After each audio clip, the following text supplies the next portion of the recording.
Hello बच्चों, let's read the question. Which one of the four parts mentioned below does not constitute a part of single uriniferous tubule?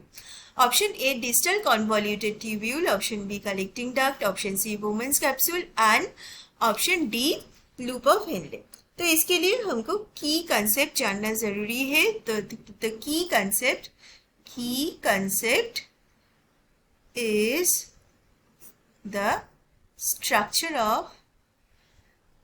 structure of nephron. ठीक है, तो आइए हम देखते हैं कि एक नेफ्रॉन में कौन कौन सा पार्ट होता है. ठीक है, तो ये जो first part is Bowman's capsule. ठीक है, ग्लोमेरुलस को जो सराउंड करके रखता है, दैट इज कॉल्ड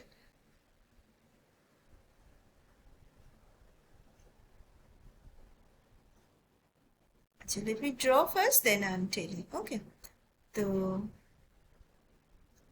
ये जो फर्स्ट पार्ट हो गया, ये ऐसा होता है नेफ्रॉन का मोटा मोटा स्ट्रक्चर.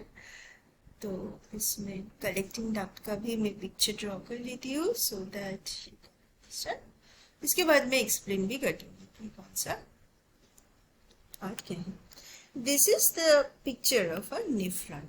ठीक है, ह्यूमन नेफ्रॉन. तो देखिए नेफ्रॉन क्या है. Nephron is the functional, okay, functional and structural. Structural तो हम नहीं बोल सकते. Functional unit of kidney. ठीक है, इसका मतलब क्या होता है, जो यूरिन प्रोडक्शन होता है सारा ये नेफ्रॉन में ही होता है. तो नेफ्रॉन के पार्ट के हम डिस्कस करते हैं. चलिए पार्ट को हम डिस्कस करते हैं. तो पार्ट के लिए हमें जानना जरूरी है कि ये पार्ट क्या है. That is called Bowman's capsule. ये जो फर्स्ट वाला पार्ट है that is called Bowman's capsule.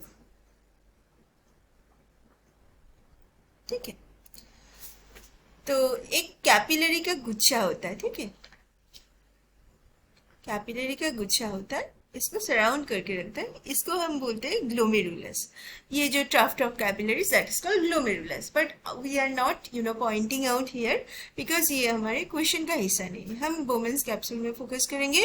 उसके नेक्स्ट वाले पार्ट जो होता है, ये जो तोड़ा मोड़ा पार्ट है ना, दिस इज अ ट्यूब्यूल, मतलब tube like structure. But this is not a proper ये थोड़ा तोड़ा मोड़ा है ना. तो इसके लिए हम बोलते हैं कॉन्वोल्यूटेड ट्यूब्यूल. बट ये पास में है, तो ये प्रॉक्सिमल मतलब पास में. ठीक है, जो नियर बाई है, तो प्रॉक्सिमल कॉन्वोल्यूटेड ट्यूब्यूल. इसके बाद जो यू वाला पार्ट है that is called loop of Henle. Okay, तो that is called loop of Henle. इसके बाद और एक कॉन्वोल्यूटेड ट्यूब्यूल, थोड़ा मोड़ा पाइप दिख रहा है ना, पाइप जैसा, that is called distal convoluted tubule, DCT. तो PCT, LOH, DCT. इसके बाद ये जो है that is called collecting duct.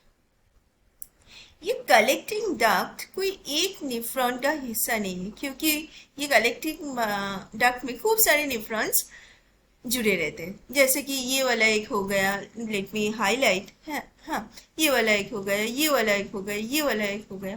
तो collecting duct is not a part of this tubule.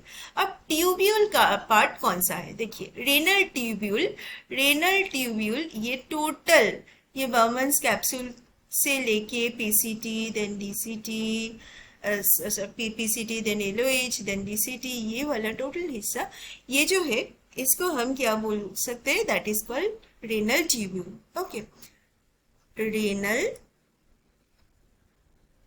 Tubule. इसका और एक नाम भी है, जो क्वेश्चन में दिए गए हैं, that is called uriniferous tubule. Okay, that is called, urine production होता है ना, इसीलिए इसका नाम है यूरिनिफेरस ट्यूब्यूल. अब हम क्वेश्चन में चलते हैं। क्वेश्चन में क्या पूछा गया कि which one of the four parts mention below does not बोला है, ठीक है, constitute a part of single uriniferous tubule. देखिए डीसीटी डिस्टल कन्वोल्यूटेड ट्यूब्यूल, ये तो एक पार्ट है, ये हमारा आंसर नहीं हो सकता। कलेक्टिंग डक्ट, हाँ कलेक्टिंग डक्ट कोई एक रेनल ट्यूब्यूल के हिस्सा नहीं होता है क्योंकि बहुत सारे नेफ्रॉन्स जुड़े रहते हैं, ये हमारा आंसर हो सकता है।